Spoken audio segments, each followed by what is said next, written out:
Even if you've only been interested in watches a short while, you'll likely already know that mechanical is king. It's traditional, exceptional, nostalgic, a far cry from the cold industrial efficiency of quartz. Quartz nearly destroyed traditional watchmaking after all, and is the bastion of the cheap plastic digital watch that took over the industry in the 1970s. But what if I told you there were quartz watches you should like? Bear with me here. Let's take a look at 3 watches that will make you change your mind about quartz. Let's start at the start. In 1928, Warren Morrison of Bell's Labs revealed that the natural frequency of a quartz crystal could be used to keep time in a clock to an accuracy hundreds of times greater than a traditional mechanical movement. His quartz device was too big to be used in a watch, but as technology always does, it began to shrink as time went by.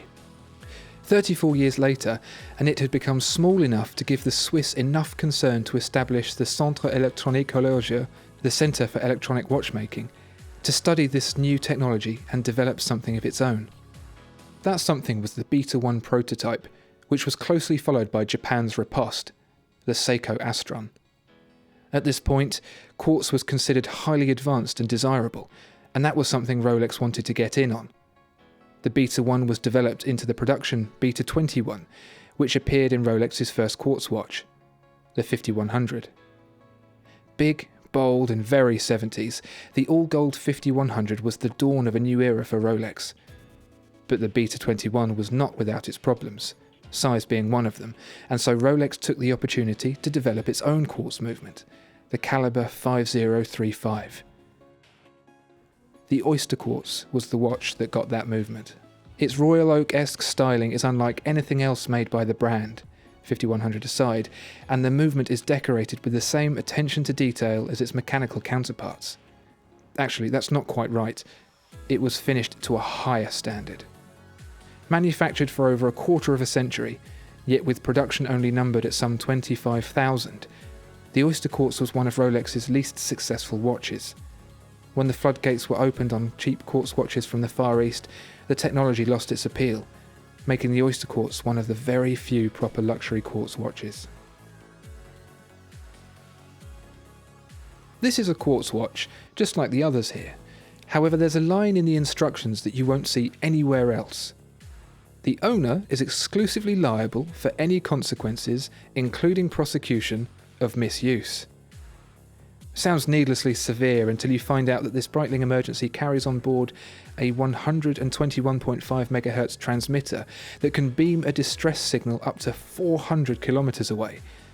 The single-use aerial, designed so on purpose to discourage abuse, unscrews from the lower cylinder and extends arm's length to broadcast in an emergency. There's also a secondary aerial at the top for a signal boost when deployed vertically.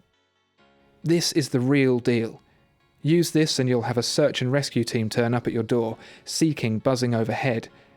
That's why Breitling is so insistent on placing the responsibility squarely on the owner. Helicopters don't come cheap. Use it properly, however, and Breitling will bring your watch back to new for free. Simply cut the antenna or wrap it around the case to short it once you've been rescued, and you're good to go. And the buds at Breitling will know that one of their watches has been activated, because buried in the emergency signal is the Morse code for B. Since the emergency was launched, the 121.5 MHz frequency has been replaced by the more accurate 406 MHz. However, both are still monitored, which makes the emergency a great backup tool for the more adventurous outdoorsy types. Breitling has also recently released an updated Emergency 2 that caters for the new frequency. While this is the furthest removed of the 3 watches from the traditional mechanical timepiece, it could be argued that it's the most important. Ever since astronaut Wally Schirra wore his CK2998 Speedmaster during the 1962 Mercury Atlas 8 mission, has Omega been closely associated with space travel, and the X-33 is no different. This futuristic watch was unveiled in no less than space itself, on board the Russian Mir space station where testing had been undertaken. Developed by Omega alongside Apollo 10 astronaut General Thomas Stafford, the X-33 was never designed to actually replace the Speedmaster, only supplement it with additional functionality, the mechanical composition of the Moonwatch more resilient to the extremes of space. Where the X-33 could be no replacement for the older generation Speedmaster, its namesake, the Lockheed Martin X-33 suborbital spaceplane prototype, failed completely to replace the shuttle. The plane was eventually discontinued, with transport to and from space falling to the aging Russian Soyuz rockets, which, like the Moonwatch, was a throwback to the 60s. The X-33 watch fared better than the X-33 spaceplane, however, entering active use with both NASA and the ESA in 1998. Testing was rigorous, including an unplanned MiG-15 fast jet crash that occurred outside the safety parameters for ejection. While the pilot suffered, amongst other injuries, a broken back and his plane was rendered a complete wreck, the X-33 prototype he was wearing continued to function without fault. On the International Space Station, the X-33 has become as much a staple as any other piece of equipment. While the watch was discontinued for civilian customers in 2006 for a brief period, it continued to serve pilots and astronauts alike. You can even find videos of astronaut Don Pettit carefully performing a field repair of his X-33 on board the ISS. Who knows, there could be a few X-33s up there right now.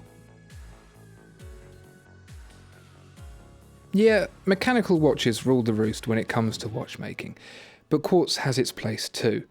From Warren Morrison's first quartz clock to the workhorse Omega X-33, quartz watches fulfill a professional role that requires more precision and more functionality than afforded by traditional movements, and that should be acknowledged.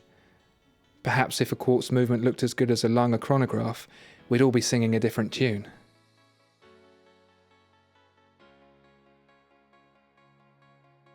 Discover more exceptional watches at watchfinder.co.uk.